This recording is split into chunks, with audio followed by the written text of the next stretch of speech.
Welcome back, students. Welcome to another part where we are going to study about combustible and non-combustible substances, that too on your favorite platform, StudyPure. तो चलिए discussion को आगे बढ़ाते हैं। Combustion की discussion के बाद, flame की डिस्कशन के बाद हम बढ़ाते हैं अपना डिस्कशन कंबस्टिबल और नॉन कंबस्टिबल सब्सटेंसेस की तरफ। तो जैसा कि मैंने आपको बता दिया था कंबस्टिबल सब्सटेंसेस क्या होते हैं, क्योंकि आपको समझ आ गया कंबशन क्या होता है। तो जब कंबशन का प्रोसेस चलता है तो कंबस्टिबल सब्सटेंसेस हमारे हिसाब से वही होंगे जो कंबशन के प्रोसेस को पूरा करते हैं। लेकिन फिर नॉन कंबस्टिबल सब्सटेंसेस क्या है और हम किस तरह से इन दोनों में डिफरेंशिएशन करें, ये जानने के लिए लेट्स परफॉर्म एन एक्टिविटी। तो एक्टिविटी परफॉर्म करने के लिए आप लोग जल्दी से अपने घर में कैंडल ले आए, एक मैच बॉक्स ले आए और एक ऐसा ग्लास कंटेनर जिसका ऊपर का एंड ओपन हो। फटाफट से कलेक्ट करो, और अगर नहीं है तो चिंता करने की बात नहीं है। Observe this activity and then try to perform it and then compare your results with what we have got. Okay, so tension की कोई बात नहीं है। So you can see I have a burning candle. Now what are you supposed to do? You are going to take the glass jar जिसका open end था और आपने उसको कैंडल के ऊपर इन्वर्ट कर दिया। ये क्या हुआ? मैंने तो कैंडल जलाई थी पर कैंडल बुझ गई। Is this magic or science? Let's find out. जब हमने ये किया प्रोसेस तो शुरू में तो आपने देखा कैंडल बर्न हो रही थी, but after some time the flame got off. जिसने ये एक्टिविटी मेरे साथ परफॉर्म की है, I hope you have got the same results. पर ऐसा क्यों हुआ? Because after few seconds when all the air oxygen already present inside the glass is consumed, then there is deficiency of oxygen and hence the flame of candle extinguishes. This shows that oxygen is necessary for burning. अब आप relate कर सकते हो part 1 से कि बार बार जहां पे भी हम कंबशन के एग्जाम्पल्स कर रहे थे हम ऑक्सीजन को ऐड कर रहे थे। तो अब आपको ये समझ आया कि yes, is air necessary for burning? The answer will always be yes. And that air is nothing but oxygen. क्योंकि जहां पे ऑक्सीजन का सप्लाई कट ऑफ हो जाएगा वहां पे आपका फ्लेम बंद हो जाएगा। ये समझना बहुत इंपॉर्टेंट है इस चैप्टर के लिए। हर स्टेप पे जब हम आगे बढ़ेंगे इस कॉन्सेप्ट की जरूरत आपको वहां पड़ेगी। सो आप बहुत अच्छे से समझ लो, oxygen is very very essential for the process of burning. Okay, now let's talk about, based on this, let's take these 4 elements which are also present in your homes. So another activity, very interesting. Jaldi jaldi go and get. You have kerosene oil at home. You have piece of paper, anywhere you can bring it. You have a piece of stone and a piece of iron nail. You can collect them, keep it on the table. Take a matchbox, but you have to be careful. किसी की presence में ही करो. If you are trying to do this, don't do it all alone. And for your safety purposes. So now what is the logic? I will take the matchbox and I will try to fire all of them. तो ये मैं क्यों कर रही हूं? ताकि आपको पता चल सके कि कंबस्टिबल सब्सटेंसेस और नॉन कंबस्टिबल सब्सटेंसेस में कैसे डिफरेंशिएशन किया जाता है और हमें कैसे पता चलेगा कौन से कंबस्टिबल हैं और कौन से नॉन कंबस्टिबल हैं। So let me begin and you also start doing that with me. तो सबसे पहले I am lighting kerosene oil. आग लगी कि नहीं लगी? लग गई। उसके बाद let's begin with the piece of paper. It will also catch fire, you can see. So what should I say? Kerosene oil and paper, are they combustible substances? Yes, they are. Now let me find out with the help of a stone. देखते हैं क्या होता है। It's still going, but fire नहीं लगी stone में। And I hope if you're doing the same, आपके साथ भी यही हुआ होगा। There was no fire. Now let me try with the fourth material and that's my iron nail. Keep watching, क्या होता है? It didn't work. Yes? तो इसका मतलब ये दोनों सब्सटेंसेस क्या हैं? Non combustible. तो ये तो बहुत ही सिंपल हो गया। Kerosene oil and paper catch fire easily, hence they are called combustible. And in other side, stone and iron nail did not burn because they are non-combustible, right? तो अब आपको ये भी नहीं करना कि जहां पे भी आपको जरूरत लगे, आपको पेपर में क्वेश्चन आएगा तो आप फायर लेके तो देखोगे नहीं ना कि इट इज जल रहा है कि नहीं जल रहा. It is just to give you an idea कि इन रियल लाइफ कहीं कंफ्यूजन हो.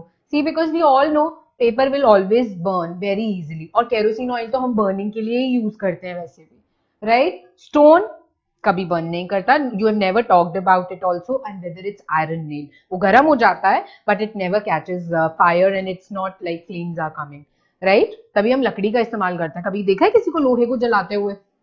नहीं देखा. So this is how you have to relate combustible and non-combustible substances. I hope it was an interesting activity and you all enjoyed doing it in the Study Pure lab. Yes? Now let's move to the examples we see every day. The combustible substances, coal है, wood है, petroleum है, paper है, natural gas है. तो ये सारे combustible substances हैं. You can write them down and you can also understand कि इसका मतलब ये सब catch fire करेंगे easily because of combustible nature. And let's see the non-combustible substances. Examples of non-combustible substances: metals, ceramics, glass. आपने कभी ध्यान से सोचा है, तभी हम गर्म चीजें जब खाते हैं और पीते हैं, we always make use of them, right? Because हमें पता है कोई ऐसी कंडीशन नहीं आएगी जहां पे it will start catching fire. नहीं होगा ऐसा. हाँ, हीट टॉलरेशन होती है, और कभी कभी if they are not of good quality they may show some structures, cracks in the body. अगर वो पुराना हो गया या not up to the quality है, but they will never catch fire. You agree? So these are the examples of non-combustible substances, right? So now let's compare the combustible and the non-combustible substances. क्योंकि अब हमें ये तो पता चल गया कि वो क्या होते हैं.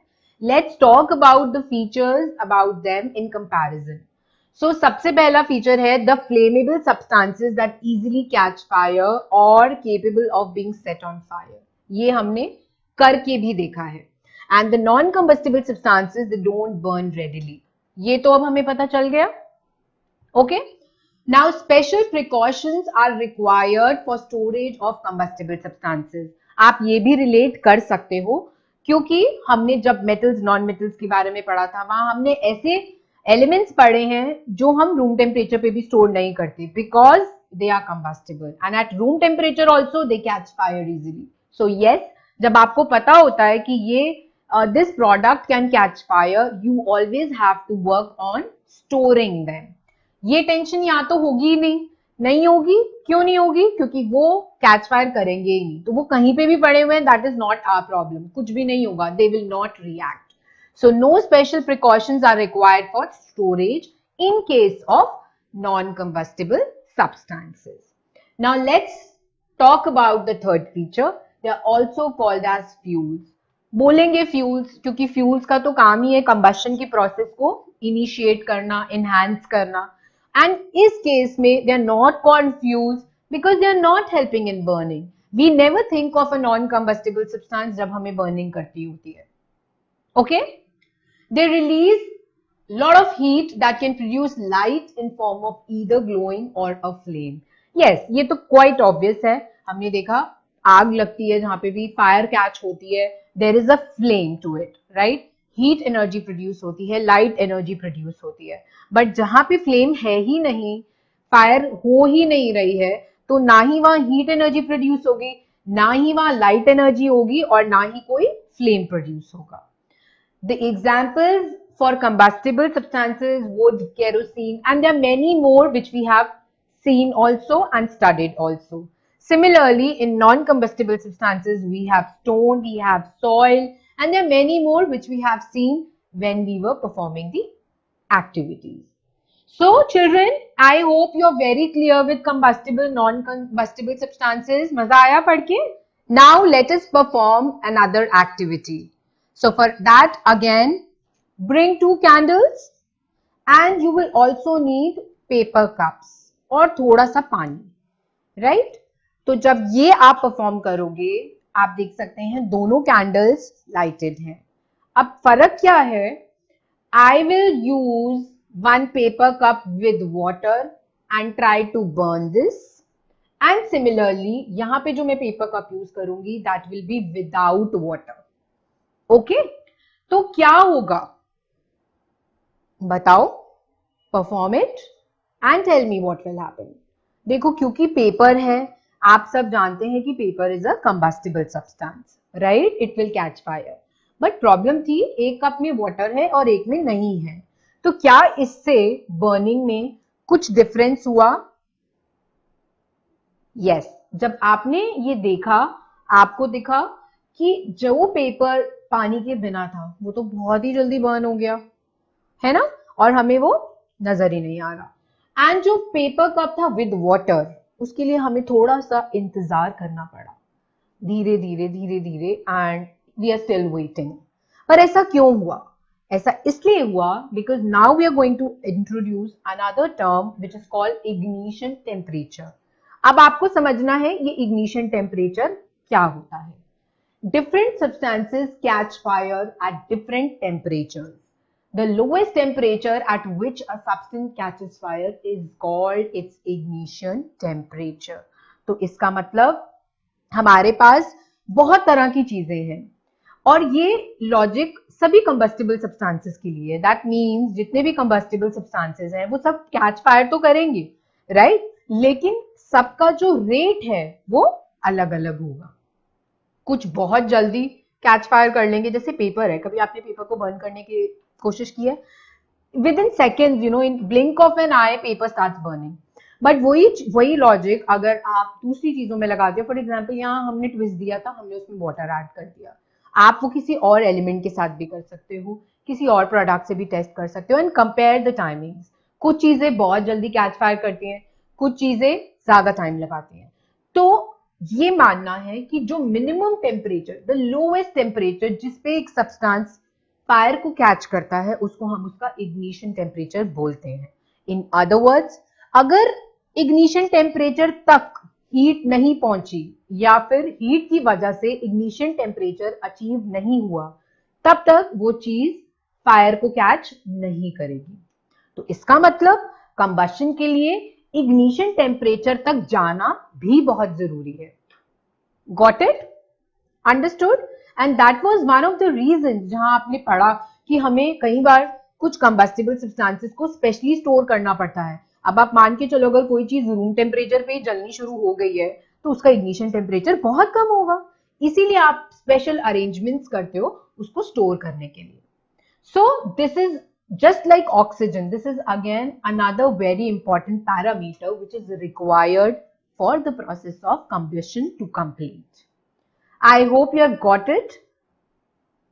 Now let's discuss finally the three conditions which are required for combustion. So before I come to you, I want you to think in your mind. So number one, सबसे पहले क्या आया दिमाग में? There must be a combustible substance. ये तो बहुत ही general statement है, अगर सब्सटेंस ही कंबस्टिबल नहीं होगा there is no point of talking about combustion, right?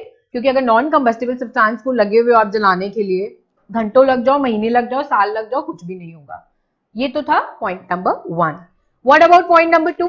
Any ideas? The answer is oxygen. So there must be a continuous supply of air or oxygen, which is another very very important feature. जहां oxygen नहीं होगी वहां पे flame नहीं होगा। You can recall with the activity which we have done with the candle. जब हमने उस जार को इन्वर्ट किया था, फ्लेम वेंट ऑफ क्योंकि ऑक्सीजन का सप्लाई कट ऑफ हो गया था। And which is the third important feature?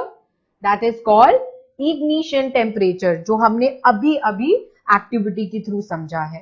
सो अगर किसी भी कंबस्टिबल सब्सटेंस का इग्निशन टेम्परेचर नहीं रीच हुआ, it will not catch fire, चाहे आपके पास ऑक्सीजन भी है, चाहे आपका सब्सटेंस कंबस्टिबल भी है।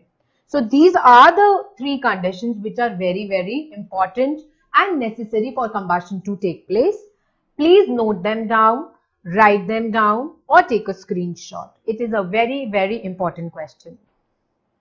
So children, I hope you have enjoyed part 2. learned part 2 and understood everything about combustible and non-combustible substances, and also the 3 conditions which are required for the process of combustion.